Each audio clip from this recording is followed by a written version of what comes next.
Hi everyone, আসসালামু আলাইকুম। কেমন আছেন সবাই? আশা করি সবাই ভালো আছেন। তো প্রতিদিনের মতো আজও আমি আপনাদের জন্য নতুন একটা ব্লগ ভিডিও নিয়ে আসলাম। আশা করি ভিডিওটা স্ক্রিপ্ট না করে দেখবেন। তো আজকে সকাল সকাল উঠেই যে আমার বাসায় বাথরুম ছিল না আগে, পরে আজকে মনে হয় 4-5 দিন আগে পলসারটা ঢালাই করছে, এখনও সেন্টারিং খোলে নাই। তো আজকে আবার মিস্ত্রি আসছে বাহিরে একটু বসার জন্য সিঁড়ি করবে।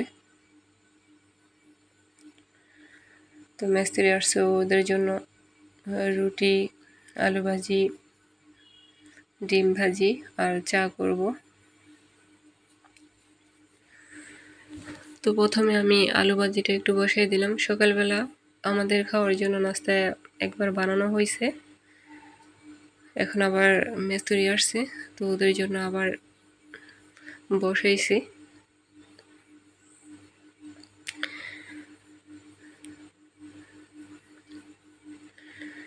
তো কে কোথা থেকে আমার ভিডিওটা দেখছেন প্লিজ একটু কমেন্ট করে জানাবেন।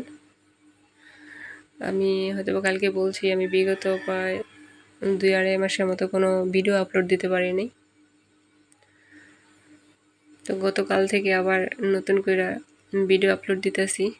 প্লিজ আশা করি ভিডিওগুলো দেখবেন। তো আমার ভিডিওগুলো আপনাদের কাছে কেমন লাগে প্লিজ একটু কমেন্ট করে জানাবেন।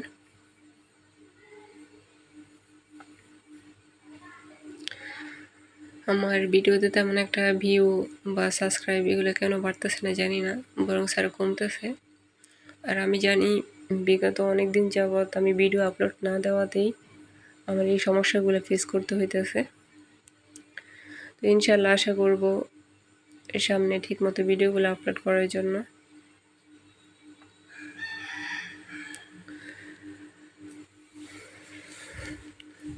তো আমি সেটা হয়তো বা টুকটাক আপনাদের কাছে শেয়ার করছি। আমি বিগত প্রায় 3 বছরের মতো শ্বশুরবাড়িতে ছিলাম না, তো একটু ঝামেলা ছিল, বাবার বাসায় ছিলাম।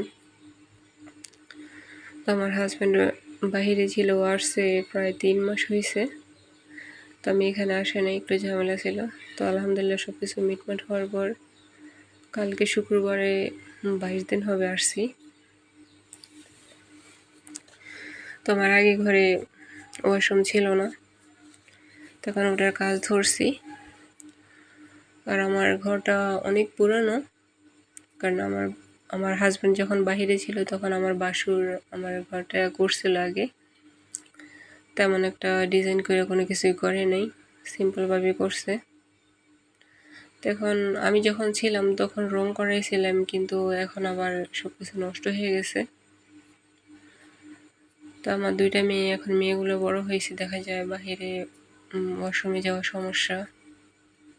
বাহিরে সবই আছে, হয়তো আমার বাসায় ছিল না। এখন ওগুলো টুকটাক কাজ ধরছি। আর কিচেনেও বেসিন ছিল না, ওগুলোও করা হবে এখন, ওগুলোরও কাজ ধরছি, ওয়াশরুমের কাজ ধরলাম।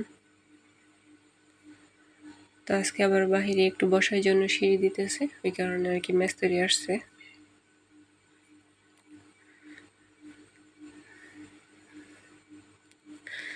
তো আসলে অনেক দিন বাড়িতে না থাকলে, সাধারণ বাবার বাসায় বেড়াতে গেলে যদি 15 দিন বা এর চেয়ে বেশি থাকা হয়, এর মধ্যে বাসার অবস্থা নাজেহাল হয়ে যায়। আর আমি বিগত 3 বছর এই বাড়িতে ছিলাম না, তো এখানের অবস্থা তো আরও খারাপ হয়ে গেছে। তারপরে কি করতে হয়। এ বাড়িতে আসার পর তো আমার সব কিছু দেখে পুরো মাথায় ঘুরে গেছে, এমন অবস্থা ছিল ঘরের। তো কী করার, বাড়িতে ছিলাম না, সব কিছু একে একেই এতদিন করতে হয়েছে। করছি ভালো মতোই, কিন্তু গত শুক্রবার থেকে আমার শরীরটা পুরো অসুস্থ হয়ে গেছে। ছাদ অনেক পিচ্ছিল ছিল, তো ছাদ গেছিলাম ওগুলো পরিষ্কার করতে, তখন বৃষ্টিও ছিল প্রচুর। বৃষ্টির ভিতরে কাজ করতে গিয়ে পুরে আমি অসুস্থ হয়ে গেছি। তো ওই অসুস্থতা নিয়ে এখনো ভুগতেছি। তো যাক আলহামদুলিল্লাহ,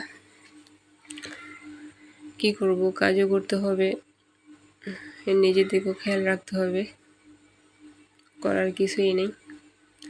তাই তো আমি মিস্ত্রির জন্য নাস্তা রেডি করছি, এখন বাসার জন্য রান্না করব। তো এই যে পটল ছিল, এখন খুলে দেখি যে বেশিরভাগ পটলে নষ্ট হয়ে গেছে, যে কটা ছিল ওগুলি কেটে নিচ্ছি ভাজি করার জন্য। কালকে বিরিয়ানি করছিলাম, ওগুলো আছে এখনো। তারপর বরবটি দিয়া মাছ দিয়ে রান্না করছি, ওগুলো আছে। এই তো আমার ঘরের সামনে সিঁড়ি দিতেছে মিস্ত্রি। এই যে লাস্ট ফাইনাল লুক, জানি না কেমন হবে। তা আমার আজকের ভিডিও আপনাদের কাছে কেমন লাগছে জানি না। প্লিজ ভালো লাগলে একটা লাইক, কমেন্ট, শেয়ার করবেন আর একটা সাবস্ক্রাইব করে দিবেন। সবাই ভালো থাকেন, সুস্থ থাকেন। আল্লাহ হাফেজ।